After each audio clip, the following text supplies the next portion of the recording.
Are you serious? Are you serious? Guys,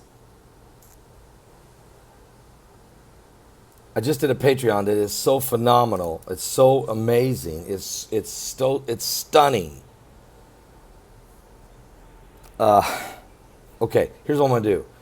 You'll have to go to the Patreon channel to watch it. Okay, that's important. Make sure you do that. And those of you who are already Patreon members, you're gonna love it. Those of you who aren't, it's easy. Just go over there and become a member. Okay. I want to tell you something though, because there was a confirmation on the video at Patreon. Okay, of an ancient discovery.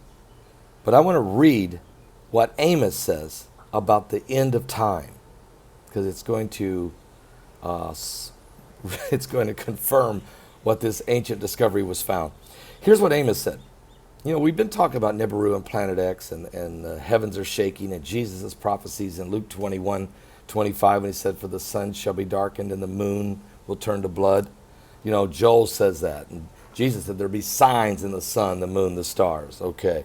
Well, look what Amos said, the great prophet. In Amos chapter 5, verse 7, he mentions wormwood. What? Way before Revelation.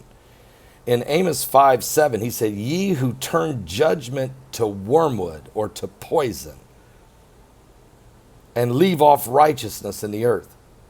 Then he goes straight to Orion. He says, "Seek him that maketh the seven stars." Remember, it's believed that this star has 7 planets around it. So look what he says here. "Seek him that maketh the 7 stars and Orion." Now Orion would be the constellation that's believed to have Nibiru in it, or Planet X. "And turneth the shadow of death into morning, and maketh the day dark with night, that calleth for the waters of the sea, and poureth them out upon the face of the earth." That is a tsunami. "The Lord is his name." Now Job was asked the question by God in Job 38. He said, "Job, can you loose the bands of Orion?"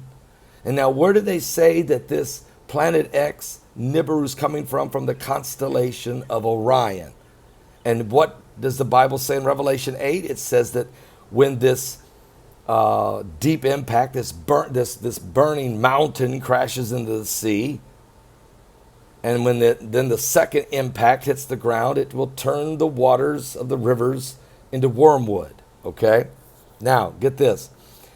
In Amos chapter 5, he makes another statement about the darkness.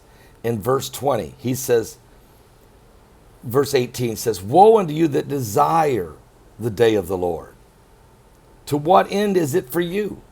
The day of the Lord is darkness, is not light. And if a man did flee from the lion, and a bear met him, or went into a house and leaned his hand on the wall, a serpent bit him. Shall not the day of the Lord be darkness and not light, even very dark, and no brightness in it?" So God is saying through the prophet Amos, the end of time, the end of days, the apocalypse that's coming, will bring darkness upon the land. What I want you to do now, and you can read this in Joel 2, it talks about the sun shall be darkened and the moon shall turn to blood. Even when Jesus was on the cross for 3 hours, there was total darkness upon the earth. I want you to do something. I want you to go to my Patreon channel right now. This is a stunning revelation, a stunning discovery, and a stunning, stunning prophecy. Check it out. It's at my Patreon channel. Are you serious? Give your life to Jesus Christ, because we are absolutely running out of time.